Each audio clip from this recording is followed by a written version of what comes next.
대부분의 보험은 이렇게 준비를 많이 하셨더라고요. 네, 안녕하세요. 현명한보험의 배진우 팀장입니다.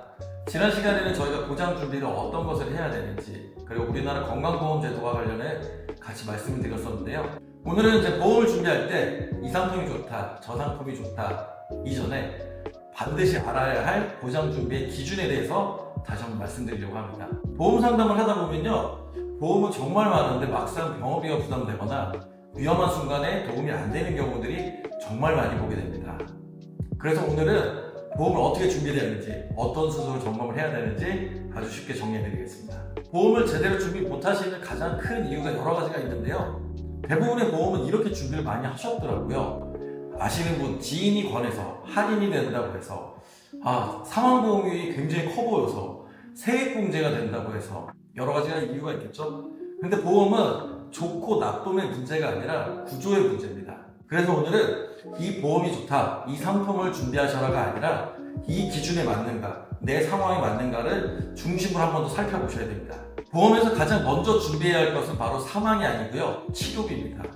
예전에는 사망보험들을 가장 먼저 준비를 하셨는데 지금은 평균 수명은 늘어가고요, 과거와 달리 의료기술의 발전으로 이제는 암 같은 큰 질병도 일부는 고혈압과 같은 만성질환을 보는 경우도 종종 있고요. 근데 그럼에도 불구하고 왜 치료비가 필요하냐면 병원비, 수술비, 항암 약물, 치료, 입원, 여러 가지 중환자실 비용도 있고요. 실손보험이 있어도 비급여, 간병비, 치료 공백은 계속 발생합니다. 그래서 지금은 살아야 때 쓰는 돈이 우선이 되는 것이죠. 흔히 3대 질병이라고 하는 암, 뇌, 심장에 대한 진단금 많이들 준비하셨죠? 그런데 중요한 질문 하나 드리겠습니다. 이 돈 진짜 실제 치료 과정에 쓰실 수 있나요? 진단만 받고 끝나는 거, 치료비는 따로 없고요. 실비만 있으면 되겠지, 이런 얘기들 많이 하시거든요. 아니면 예전에 많이 화폐되었던 CI라는 이 조건 때문에 못 받는 보험, 진단금은 이제 시작 자금일 뿐입니다. 치료 과정 전체를 버틸 수 있는 구조인지가 핵심이죠. 그 다음에 소득이 끊겼을 때를 대비를 하셔야 되겠죠. 중병이나 사고는 병원비보다 더 무서운 게 있죠. 바로 소득 증단입니다. 일을 못하게 돼서 월급이 끊기면 생활비는 계속 나가는데, 이때 필요한 부분이 바로 장기적인 치료, 생활비에 대한 부분입니다. 마지막으로 보험을 준비하실 때 꼭 이 순서를 보시게 되면요, 정말 잘 준비가 되실 겁니다.